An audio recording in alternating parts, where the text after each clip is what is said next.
Pemirsa, pelatihan dasar CPNS tahun 2025 telah dimulai, tertanggal 14 Agustus 2025. Kelompok 2 Angkatan 17 mendapatkan tugas untuk melakukan wawancara terhadap tokoh masyarakat atau lapisan masyarakat yang berkenan. Baiklah, hari ini kita telah terhubung dengan beberapa narasumber. Yang pertama yaitu, silahkan reporter Yudi Irawan. Assalamualaikum warahmatullahi wabarakatuh. Nah, kami masih di Irawan. Baiklah, saya akan mewawancarai Ibu Sri, koordinator perizinan. Bu, yang saya mau tanyakan, Bu, menurut Ibu bagaimana penerapan nilai wawasan kebangsaan di dunia kerja sehari-hari? Untuk penerapan nilai wawasan dunia kerja sehari-hari, nilai wawasan kebangsaan ya, kita ini harus kerja itu harus disiplin, kemudian kita harus menghargai sesama pegawai dan di tempat kerja kita. Kemudian kita juga harus mengutamakan kepentingan masyarakat. Kalau di sini di pelayanan perizinan itu kita mengutamakan kepentingan pemohon yang datang di perizinan, karena mereka masyarakat yang mengurus izin. Jadi itu yang harus diterapkan di pelayanan perizinan. Yang kedua, Bu, bagaimana peran teknologi dan media sosial di lingkungan kerja dan kaitannya dengan bela negara apa aja? Dengan teknologi di dunia kerja, kalau digunakan dengan benar dia akan bagus untuk di seluruh bela negara ya, karena teknologi ini kalau di dunia kerja kita gunakan untuk edukasi, untuk transportasi dan untuk wawasan pada sesama pelayanan juga. Jadi tapi kalau seandainya digunakan tidak benar, maka ini nanti akan mendapat merusak citra dari instansi kita. Tiga, Bu, menurut Ibu apa saja ancaman, gangguan, hambatan dan tantangan yang dihadapi bangsa Indonesia saat ini, khususnya di lingkungan kerja? Kalau ancaman yang di lingkungan kerja yang pertama adalah kita harus mengidentifikasi berita hoax ya, berita hoax yang isu tidak benar tentang dunia kerja kita, terutama di sektor perizinan. Kemudian untuk ekonomi itu persaingan ekonomi global, dan juga pegawainya adalah kurang disiplin. Tiga, Bu, bagaimana menurut Ibu cara menghadapi hati-hati tersebut tetap sejalan dan semangat bela negara? Untuk menghadapinya, yang pertama kita tingkatkan adalah kedisiplinannya. Kita tingkatkan kedisiplinan kerja. Kemudian kita bijak dalam menggunakan media sosial, medsos, karena kalau kita tidak bijak menggunakan akan terjadi hal yang tidak kita inginkan. Kemudian yang ketiga, kita harus meningkatkan literasi digital dan juga bertanggung jawab. Apa pesan apa Ibu kepada generasi muda terkait wawasan kebangsaan bela negara di tengah maraknya hati-hati tersebut? Menurut saya generasi muda sekarang ini harus semangat nasionalismenya tinggi, semangat, kemudian kita harus menyaring dan tidak terpengaruh terhadap budaya barat yang negatif, dan selanjutnya harus tetap berprestasi, terus berkarya dan bertanggung jawab. Terima kasih kita ucapkan kepada reporter Yudi Irawan dan narasumbernya yaitu Ibu Sri selaku koordinator perizinan. Nah, selanjutnya kita beralih ke reporter Anggun Makfirah. Assalamualaikum warahmatullahi wabarakatuh. Waalaikumsalam warahmatullahi wabarakatuh. Baiklah Bu, pada kesempatan kita kali ini saya akan melakukan wawancara kepada Ibu tentang wawasan kebangsaan yang Ibu ketahui. Nah, langsung saja pertanyaannya, menurut Ibu bagaimana penerapan nilai-nilai wawasan kebangsaan dalam kehidupan kita sehari-hari? Dalam kehidupan sehari-hari ya, bisa kita contohnya dalam menghargai keberagaman, menjaga persatuan dan kesatuan, dan menjunjung nilai-nilai tinggi Pancasila. Bagaimana menurut Ibu peran teknologi dan media sosial di lingkungan sehari-hari atau lingkungan kerja dan kaitannya dengan bela negara? Langsung saja Ibu, menurut pendapat Ibu.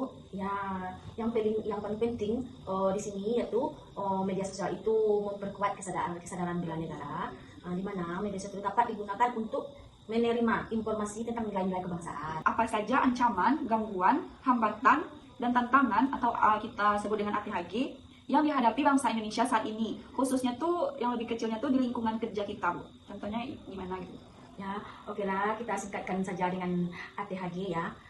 ATHG itu berasal dari berbagai faktor, baik internal maupun eksternal, yang menghambat keselamatan, keamanan, dan produktivitas dalam kerja kita. Ancaman yaitu misalnya di dalam lingkungan kerja, cedera. Nah, menurut Ibu, cara menghadapi ATHG agar tetap sejalan dengan semangat bela negara? Kita perlu meningkatkan kesadaran bela negara, misalnya dalam pendidikan kewarganegaraan, yaitu memperkuat atau memperdalam pemahaman undang-undang dan Pancasila, baik dalam pendidikan formal maupun non-formal. Nah, menurut apa pesan dan harapan Ibu kepada generasi muda terkait wawasan kebangsaan dan bela negara di tengah maraknya ancaman ATHG saat ini? Ya, generasi muda itu harus memahami nilai-nilai luhur bangsa seperti Pancasila dan Bhinneka Tunggal Ika, dan memiliki rasa cinta tanah air yang lebih kuat. Dengan begitu, mereka akan mampu menjaga persatuan dan kesatuan menghadapi berbagai ancaman atau ATHG tersebut. Terima kasih kita ucapkan kepada reporter Anggun Makfirah. Selanjutnya kita beralih ke reporter Fitri Ayu Ramadona. Kepada saudara Ayu, kami persilahkan. Menurut Dewan, bagaimana penerapan wawasan kebangsaan di kampus? Baik Kak, terutama menurut wawasan ya, terutama di kampus aku banyak menemukan teman-teman dari berbagai daerah dan juga tentu suku dan rasnya juga berbeda. Namun walaupun berbeda seperti itu, kami di dunia kampus ataupun di dunia pergaulan tidak ada membeda-bedakan suku, baik itu budaya ataupun ras. Terus bagaimana menurut Tuhan peran teknologi dan media sosial di lingkungan kampus yang saat ini? Sejauh ini teknologi itu sangat banyak manfaatnya sebenarnya kayak apalagi kita yang di dunia perkampusan ini tentu dengan tuntutan tugas yang begitu banyak kita mencari referensi tentu kita butuh akses dari teknologi tersebut dan itu menurut saya pribadi itu sangat membantu sekali. Menurut Dewan nih, apa saja sih ancaman, gangguan, hambatan, dan tantangan yang dihadapi bersama ini?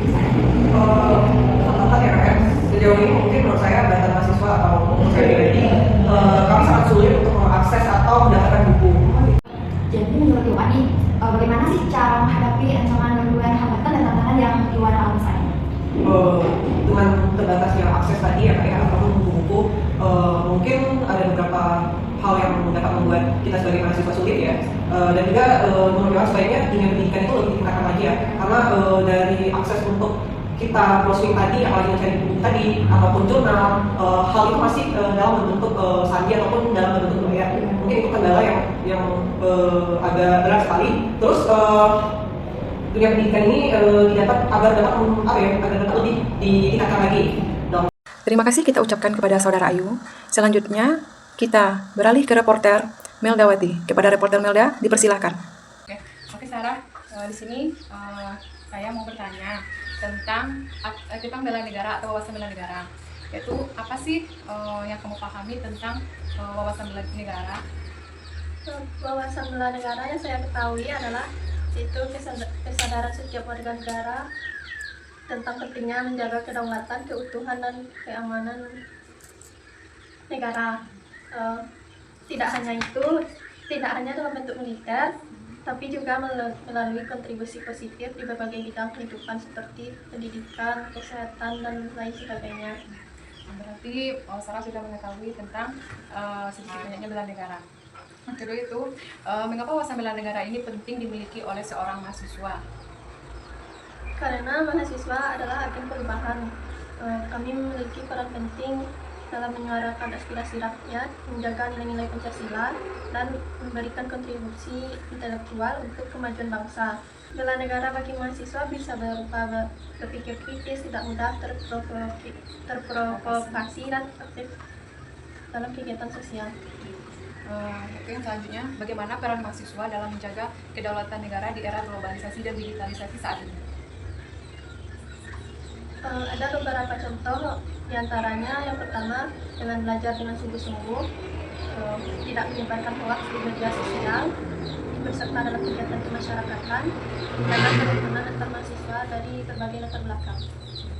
Kemudian, apa sih tantangan utama bangsa Indonesia dalam mempertahankan kedaulatan negara dan dalam isu-isu global sekarang?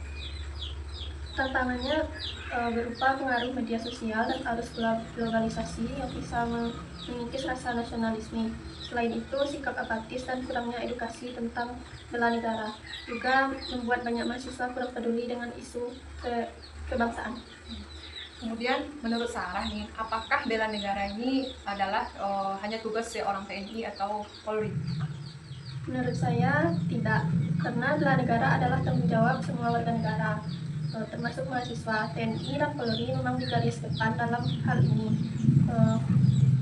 Tapi kami sebagai masyarakat sipil punya peran penting dalam menjaga ketahanan ideologi, ekonomi, dan sosial.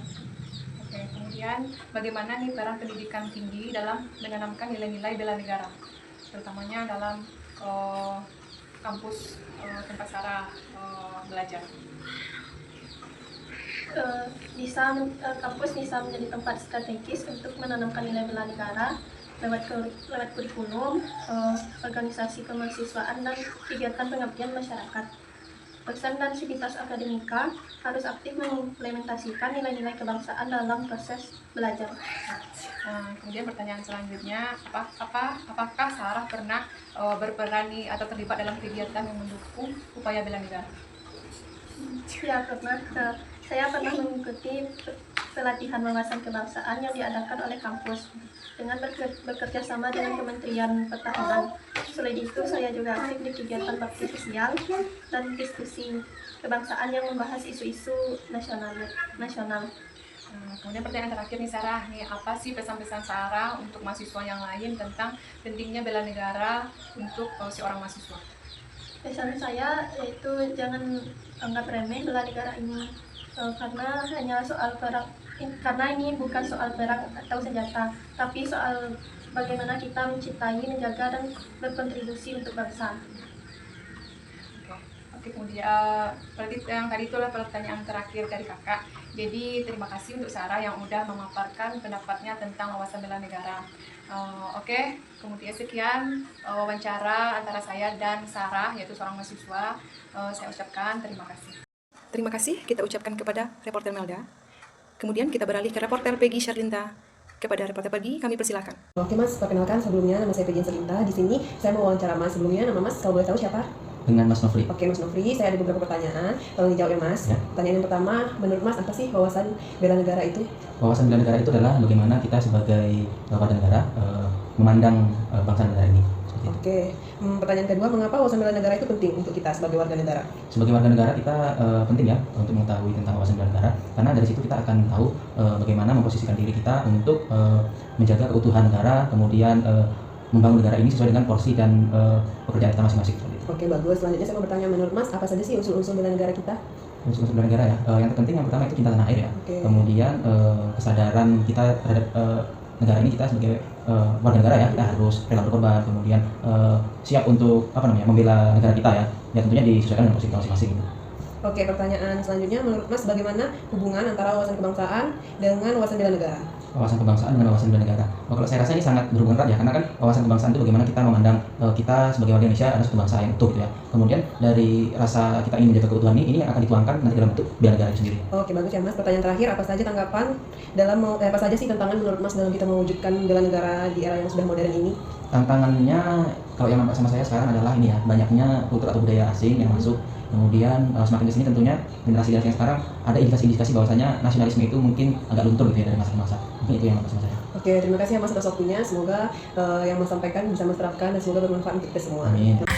Itulah wawancara kami terhadap beberapa narasumber yang berkaitan dengan wawasan bela negara.